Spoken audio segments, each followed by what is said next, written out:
তোমাদের কি কেউ কোনোভাবে ভয় দেখাচ্ছে? আপনারা ঘুষ খান। হোক কলরব কেমন হল সত্য ঘটনা অবলম্বনে রাজের হোক কলরব। বাংলার ফিল্ম পরিচালকরা সাম্প্রতিক ঘটনা নিয়ে ছবি করতে সাহস করেন না, পাছে রাজনীতি বা কোনো দলের রং লেগে যায়। এমন একটা আশঙ্কা ও ভয় নাকি বিনোদুনিয়ায় প্রচলিত। আজকের অধিকাংশ দল এবং তাদের নেতারাও বহুলাংশে এই সত্যটি অস্বীকারও করতে পারেন না।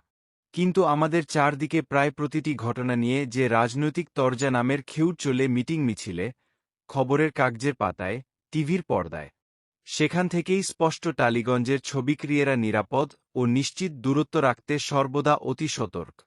এই প্রথম স্পষ্টভাবে সেই নির্বতা ভাঙলেন রাজ চক্রবর্তী।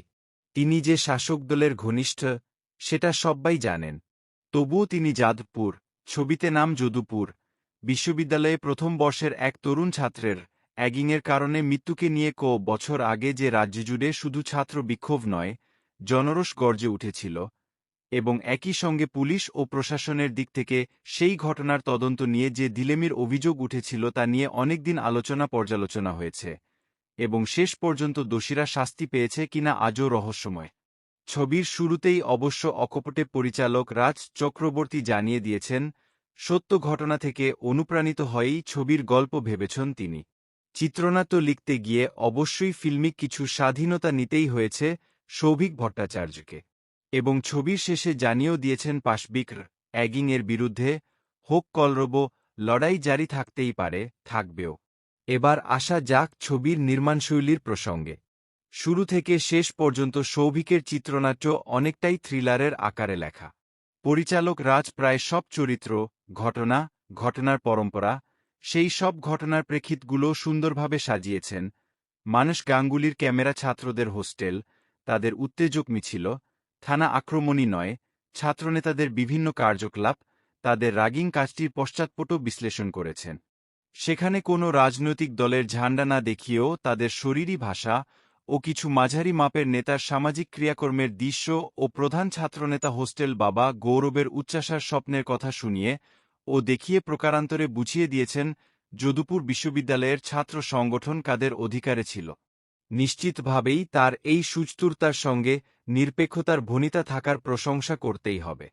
রাজ পুরো ছবিটিকে বাংলার ছাত্র রাজনীতিতে হোক কলরব পর্বের এক দলিল করে তোলার প্রয়াসই নিশ্চয়ই, এবং তা সফল।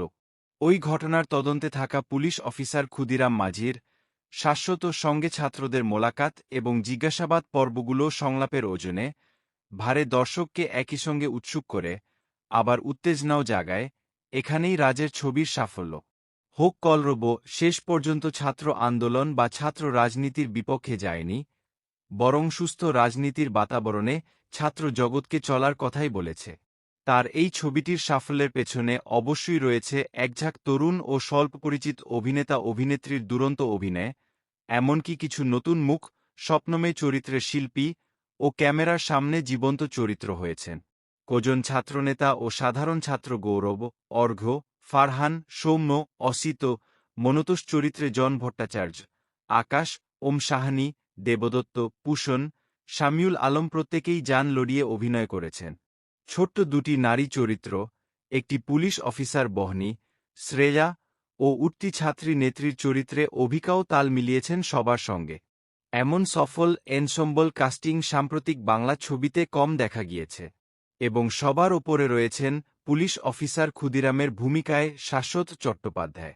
তিনি বেশ কিছু সময় ধরেই জাদরেল কাজের পুলিশ অফিসার হিসেবে বাংলা ছোট ও বড় পর্দায় জাঁকিয়ে বসে আছেন। তবে শুরুতে তার ও স্ত্রীর সম্পর্কের ভাঙন নিয়ে যে আভাস ছিল চিত্রনাট্যে, সেটাকে আবার জুড়ে দেবার ইঙ্গিত না রাখলেও ছবির কোনো ক্ষতি হতো না।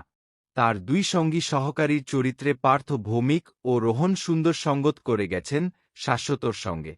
ছবির সঙ্গীত পরিচালক 4 জন। কে কোনো কাজটি করেছেন জানা নেই, তবে শৃঙ্খলা এনে দিতে পারে প্রতিকার নাশকতা করা আর নয় দরকার।